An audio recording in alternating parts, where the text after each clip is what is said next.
Welcome to Riding Blind. My name is Dan Bracken. I'm your host. We're trekking with my brother Jeff as he rides his bike all the way across the country this summer to raise awareness for Usher syndrome. Jeff has Usher syndrome, which is the leading cause of combined deafness and blindness.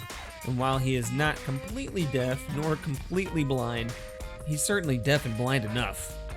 And it's presented challenges along the way as he teaches us to deal with our own limitations and to overcome our own obstacles, living a life of contentment and joy. This week we catch up with Jeff while he's in Peoria, Illinois. He's just finished up segment 6, and he's getting closer and closer to when we get to meet up in Ohio, which I'm very excited about. Jeff, what's up, my brother? Across the Mississippi. That's a milestone, isn't it? Yeah, I guess so. Only I didn't even realize it till after the fact. I took a picture of it, but wasn't even thinking that it was the Mississippi River, and it's not even a good picture. And then we crossed over the other side of the bridge, and there was the "Welcome to Illinois" sign. And I had no idea that we were just a mile from the state border. So now, just being in Illinois, I think it's becoming more real that I'm actually close to the finish line. So give us a recap of the week, man. I know the week started kind of rough, didn't it? Week started rough, but so there was a lot of flooding in Nebraska. And so we had a reroute. Okay, we already had a detour plan that was already loaded into our Garmins and into my Ride with GPS app. But the problem was, by the time we got to the second rest stop, our trip leader got word that the reroute was also now flooded over, and so we had to reroute around the reroute. Oh, geez. And so he was just trying to use. This was like we've already been riding, so he was just trying to use Google Maps to find a way around it. And so myself and one other guy, we were in the lead, so we were asked to just kind of go ahead and kind of scout. And so we had some tough decisions because we get to the detour sign, and we were told we were going to go on a gravel road. So here we are on a gravel road, and we get several miles on this gravel road, and we hit a spot where the gravel road is almost flooded over. There's one narrow strip of mud. Well, crap. If this happened here, we don't know what's further ahead. You know, do we go ahead and just turn around and go back 5 miles on the gravel road and just try to find something else, or do we just keep going? And we decided to just keep going. And we get further ahead, and there's this sign that says, "Low Maintenance Service Road, enter at your own risk." Oh. And so we're like, oh gosh, what's this going to be like? And we come up, and it is just this steep, long hill. It was like a carved tunnel into this hill, but it wasn't cliff rocks on the walls. It was just dirt walls. So these dirt walls went up like 15, 20 feet, and then there were trees on top. So it was a covered canopy. It was at least shaded, but they had these ruts all the way up the hill, like a foot wide, a foot deep, like in several rows, and it was steep and it was dirt. So there was no way we're going to ride up it. So here's another day where we're walking, and that hill just kept going up and kept going up. It was just a long hill, but it was really cool. It was just a really neat scenery. It was a neat look. You know what I mean? Yeah, I mean. So we get to the top, and there's more gravel road. And so we have to go a few miles on a gravel road. And then we finally get back to a road we're supposed to be on. We're about to be on course. And the two guys I'm with, they're using a Garmin, like a bike computer Garmin. Yeah. And it's actually telling them to turn right. But I'm using the Ride with GPS app, and I can see where we went off course and what the real route is. Like, I'm able to see both on mine. And I'm like, I don't know, guys. This looks like we're supposed to turn left onto this road. And they're like, yeah, but our Garmin is actually telling us turn right. So we turn right, and we go a few miles, and I'm looking at my Ride with GPS. I'm like, we are going away from the rest stop because it shows where the rest stop is. Oh, no. I'm like, we're going away. This is the wrong direction. And it turns out what the Garmin does is it reroutes you back to where you got off course. When I got to the destination, I was at 99.6 miles. Yeah. And so I went ahead and did 0.4 more miles, and I got a century in. Of course you did. And that ride was only supposed to be 83 miles. So that ended up being an extra 17 miles. Man. And what does gravel do to your bike? I got flat number 8 and 9 this week. Oh man! And flat number 9 was in the last 6 miles of a ride. We were on a gravel road, and it just the way it can pinch the tire, I think it just pinched my tube and made it flat. And it kind of shredded my tire up. I had several cuts and tears in my tires. So I actually had to buy another tire. But also, it just slows you down. You know, it just vibrates your hands, so your hands are more tired and tense and wore out. I swear I can't wipe my butt the same anymore. Like I don't mean to be. I know I'm like always gross, but it's true. Like I just can't. Like I can't apply the same kind of pressure I need to. It's like my hands are weak now, just from being tense from headwind or from truck traffic or from riding on gravel. It's just like my hands don't have strength anymore. Yeah, I don't know. So I have trouble wiping. Sorry, yeah. Mom. So yeah, but you know, it's you know, it happens, right? I mean, there's nothing that can be done about it. It was the only way around. Honestly, it was like the only way around the flood. But day number 2, I got caught in a storm, a really bad storm. It was I want to say it was like a 90-mile day, maybe.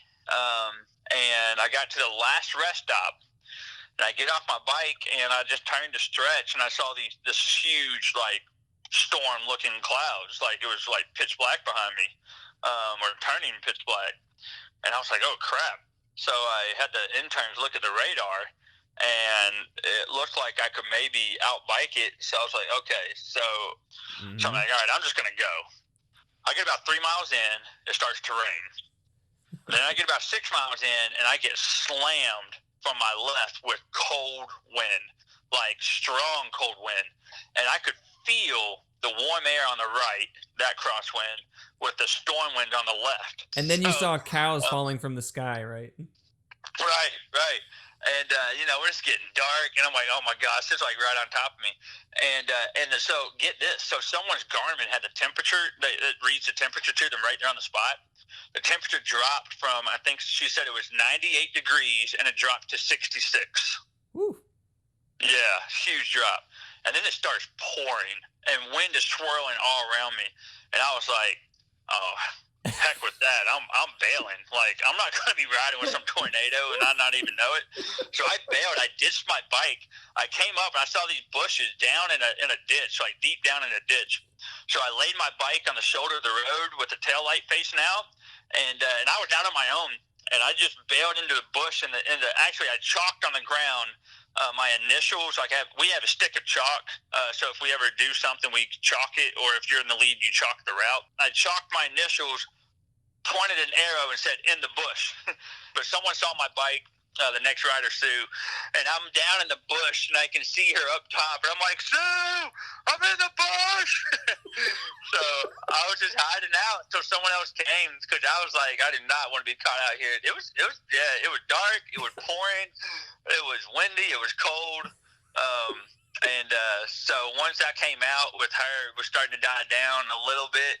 So I know when it gets dark inside, your vision like drops, right? Does it happen when a storm comes up on you too? Like, does your vision drop? Yeah, and you know, I'm wearing sunglasses, so there was that too. So that was another reason why I wanted to ride with someone. So I rode behind her and followed her. We have tail lights that are flashing red.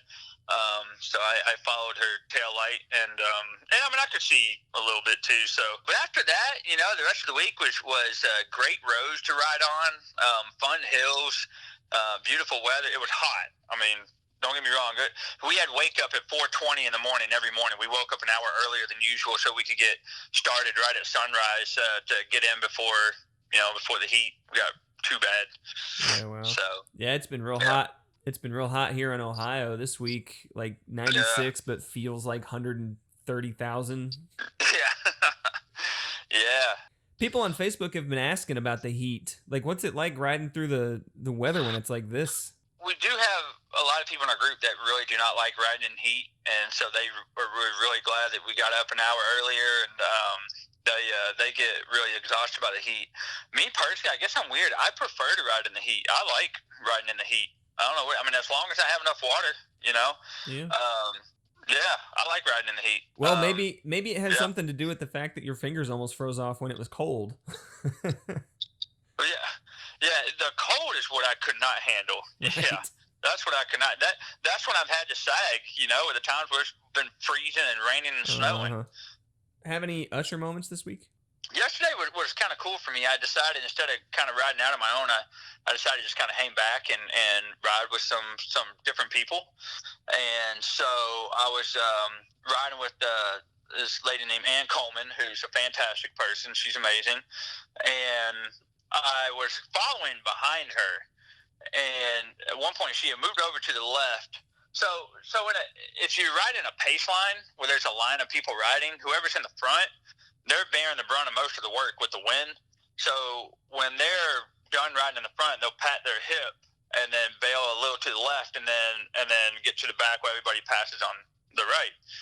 And she was off to the left and she said something. And I thought she said, "You can go first." Okay. Mm-hmm. So when I heard her say, "You can go first," I said, "Oh, okay." So I was going on ahead. Okay. And right when I was next to her, she was getting back over and she kind of collided into me, and we didn't wreck, but we almost did because she brushed up against me. Well, she didn't say "you can go first." She said, so I don't know how I heard it. What she really said was, "That chicken smells good." we passed by like a chicken joint, and she said, "That chicken smells good," and I thought she said, "You can go first." So it almost caused a wreck because I didn't hear her right. That happens a lot, I think, in your life, though, doesn't it? Where you mishear people? Oh, yeah. Especially songs, too. There's a song that we sang back in youth group. "Lord, prepare me to be a sanctuary, pure and holy, tried and true." But then the chorus of that is like, "I exalt thee, I exalt thee." And for the longest time, Jeff, it was for like years, right? Where you sang, "I am salty" instead. Yep. Yeah, what happened at FCA at our high school, our teacher, our FCA sponsor, printed the lyrics. And that was the first time I had actually seen the lyrics like on paper. It said, "I exalt thee," and I approached him and I said, these words are wrong. And how dumb was I? So the whole time, for like a couple of years, I had been in church, just singing, "I am salty, I am salty."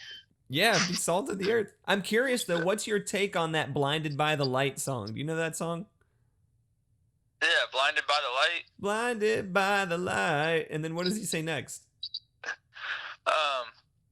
Oh, gosh, it's been so long since I've heard that song. What? I mean, no, what comes next? I don't think anybody knows. That's my point. Oh. Yeah, all right, there you go. Rack up like a douche and kill a robber in the night or something. I don't know. Yeah. Anyway, it happens to the best of us, man. It happens to the best of us. Happens to, all right. Well, there you go. So let's do a little check-in. Can you catch everybody up? Let's revisit the original purpose for you going on this trip. And then I'd like to ask you how you think your progress is to that regard. Like, do you feel like your reason for going on this trip is being fulfilled? Like, how do you feel like you're making progress on that? So why did you originally decide, if you could explain in 20 seconds, why are you on this trip across the country? Okay, yeah. So on this trip, it started out as a way to have a sense of accomplishment for me. Having so much independence and liberty stripped away with my Usher syndrome diagnosis, like surrendering my driver's license. And so feeling a sense of accomplishment to do something on my own, independently, through cycling, and just to take on that great feat. And then along the way to raise awareness for Usher, but also I think it was more than raising awareness, it was more about empowering others to adapt, take charge, and live life to the fullest. Are you feeling like you're working towards that still? Do you think you've accomplished it? Or are you still feeling a void there? Like you still got to work towards something? Yeah, I think it started off strong, with a lot of momentum in the first few weeks, especially in Salt Lake City. And then in Craig, Colorado, the newspaper did a little bit of a story on that. And in the bigger context of Fullest Center, it was great getting publicity for Fullest Center, but then they kind of used me as a individual story, so that was cool. So, but I feel like it's been a little dry maybe here lately. Mm-hmm.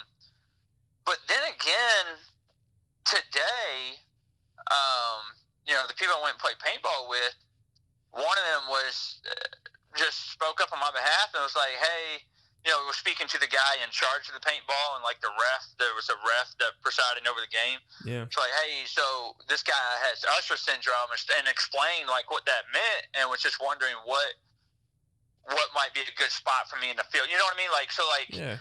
Here was someone, because they now have awareness of what I have. He was thinking about how I could best play so I could experience the most fun. So you got advocates now. And his name was Jonathan, who was doing that. And I thought, well, there's that goal of raising awareness. They're so conscious of it and wanting to make sure I had the best experience. So I really thought that was really neat. And and I've had other people in the group pull me to the side and just tell me, like, one of them, Sue, she's been great. This whole, been with us for 6 weeks. Well, she's leaving on Wednesday and going back home, and she's pulling me aside, and it's just like, I want you to know how much of an inspiration and a difference you made for me with how you're handling everything. She's the one that had to give up her license because of seizures. Yeah. And so now she is encouraged to go back home and join a support group and use her story to empower others. So I guess I did feel a little bit of a dry void in the last couple of weeks, but but all that's happened just in the last 2 days. So maybe it's still there, but I don't quite feel like it's been as strong as the first few weeks, if I'm to be honest. Well, your greatest impact in the world might not come through something you do, but it might come through somebody that you're pouring into. That's a good reminder. Yeah. What would be your dream for the rest of the trip? My dream? Yeah. Looking at your original purpose for taking this trip, you've got 3 weeks left. What do you hope happens?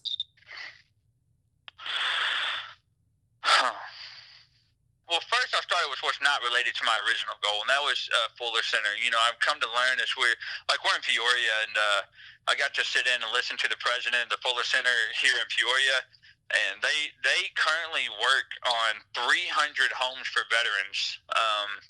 And serving them by working on their homes and adapting to the needs they have, and so one goal is just for more, it's 100% volunteer based, so just for more and more people to find just a heart of service, whether it's with like a Fuller Center or just anything, in your local community, just to have a heart for serving other people. But then for my original goal, I have a few dreams. I think one that I do hope that this somehow propels me to another stage or a bigger stage in which to share my story and empower others. Like I said, if I want to empower others, well, how do you empower others without them hearing your story? That's right. And I really appreciate, you just posted a video from your meetup in Salt Lake City where you had about 20 minutes to really share your testimony and the heart of what your story is. And so if anybody is still interested in Jeff's story, there's a really good video now on the Facebook page to give you a sense of the story that Jeff's telling. If we had a platform to share that story, it could really make a big impact in people's lives. Yeah. And that leads me to my other dream, and that is that other people who, whether they're inspired by my story or not, that other people are now coming up with their own goals to create their own stories. I get annoyed with like Mary loves watching Dancing with the Stars, right?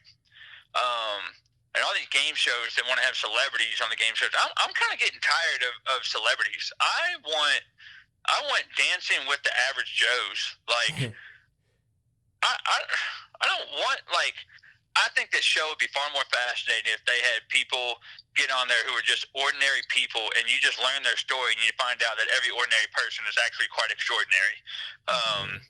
I think another dream of mine is just that someone else would come out and say, you know what, because this guy shared his story and I see what he's doing, this is what I want to do, this is my goal, and I'm going to do it, and I'm going to go for it. And then we hear someone else's story. I'm going to post that question on Facebook, and I'm curious if any of our listeners have ideas of their own to create their own story and to empower others through their own extraordinary circumstances. Mm-hmm. Yeah, Jeff, I think you're right, man. I think we all live extraordinary lives. There is no such thing as normal, I think. It's always so fun and joyous to hear other inspirational stories and to see videos of it. So if you're inspired by it, I mean, how much greater would it be if you just created your own story? Hey, one reason why you're able to do this is because you have the summers off, right? Because you're a teacher. Yes, I know that's very you. true. I know you really develop close relationships with your students, and you've always had a heart for teaching and for mentoring others and to empower others. Like part of what you're doing on this bike trip really is because of your heart as a teacher. Um, you had a student in your classroom who passed away, right? I know this Yep. is an important Yeah. story for you and for our listeners to understand. It's kind of integrated into Jeff's ride here. Jeff, can you explain a little bit about what happened? Yeah. So I teach. We have 5 periods in a day, 4 classes, one planning, and my last period of the day, I had a student named Blake Palmer, and my fifth period class was uh, we were a big class, very diverse personalities. And this student, Blake Palmer, was just a very whimsical, funny, humorous, down to earth. Didn't care who you were; he was going to joke with you, joke on you. He was just a great all around kid. He had college prospects that were coming for him. He was a junior, so he had a pretty promising baseball future. And I mean, everybody loved him. It didn't matter. It wasn't like one social circle he was with. You know what I mean? Like Right. he spanned across social circles. He stood up for kids.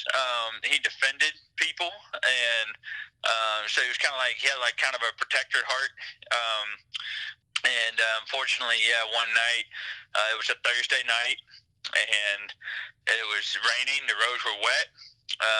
I don't know what's been declared as official, but last I heard is it's believed that he went off the road and overcorrected, maybe hydroplaned across the road and rode through a fence and into a tree, and was killed in a single car accident. And it really shook our school to the core, shook our class to the core. It was very hard to process for a lot of our students and teachers. The school was very heavily impacted by his passing, and he was such a great kid. And so, these hashtags were coming out, hashtag Palmer Strong, hashtag LLB, which stood for Long Live Blake. They had a little ribbon with the BP for Blake Palmer. Everyone was putting a sticker on their phone. People just wanted his name to live on and wanted his legacy to live on. And what's amazing is I actually do, little get to know you question throughout the year.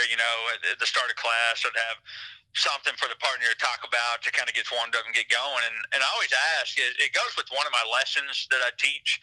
I always ask, what do you want your legacy to be? And I'm always shocked so many times the answer. So I'll call on someone that to tell me what their partner said. And I swear about 80% of the time, the answer is, I don't care.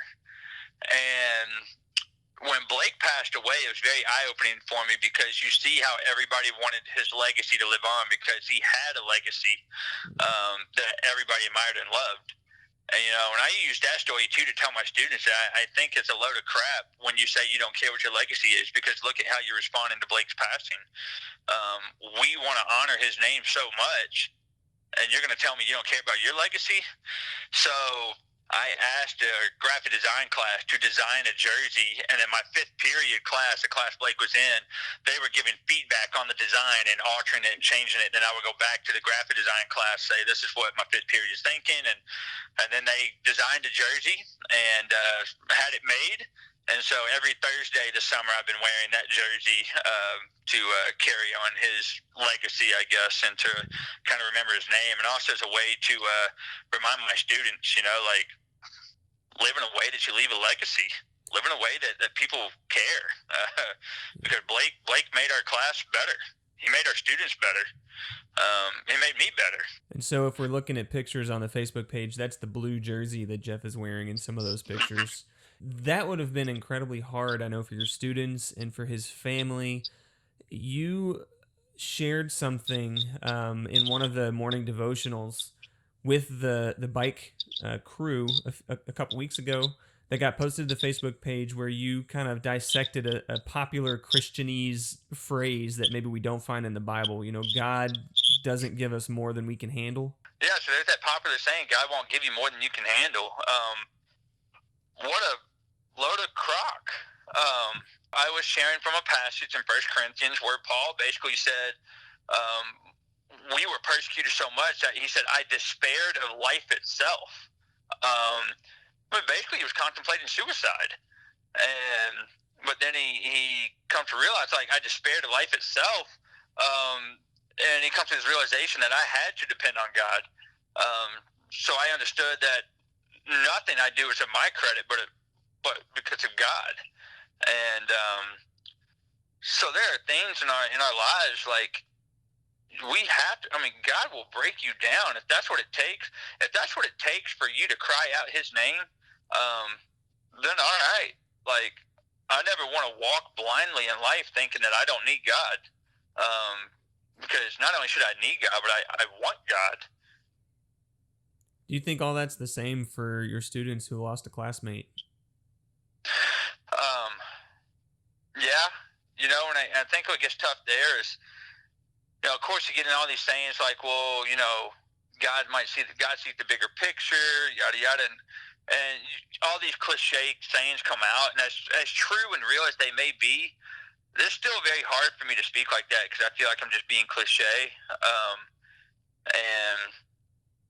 And really in those times, you just want to listen and just let them grieve. But I do think there's an element of that like, you can despair. Things can be so bad that you despair of life itself, just like Paul did, Well, grief is grief is grief is grief is grief. Whether you're losing your eyesight or your hearing, whether you lose a loved one, whether you've lost a job, grief, I think, manifests itself.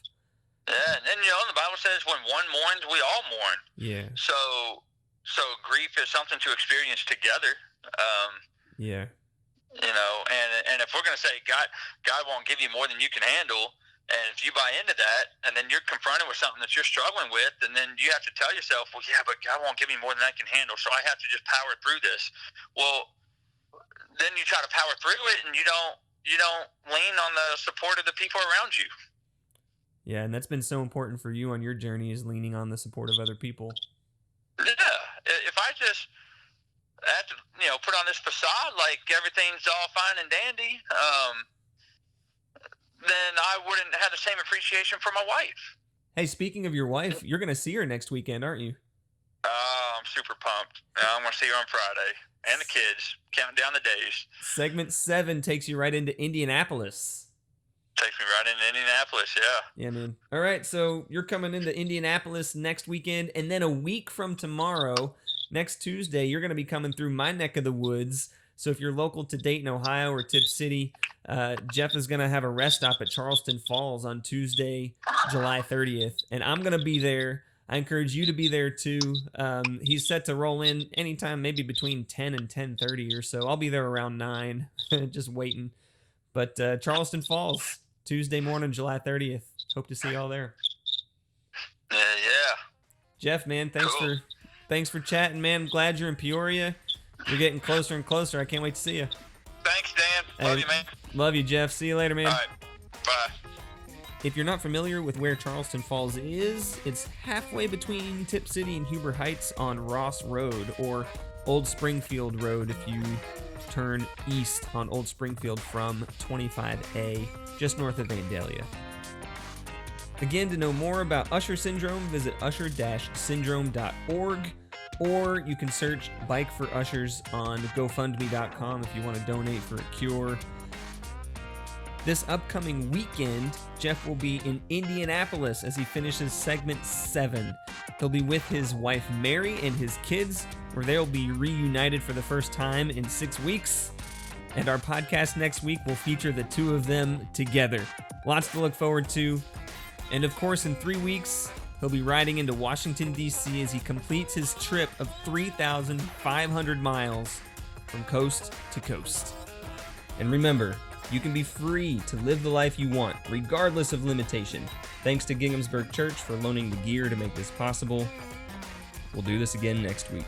Thanks for listening to Riding Blind. I'm your host, Dan Bracken.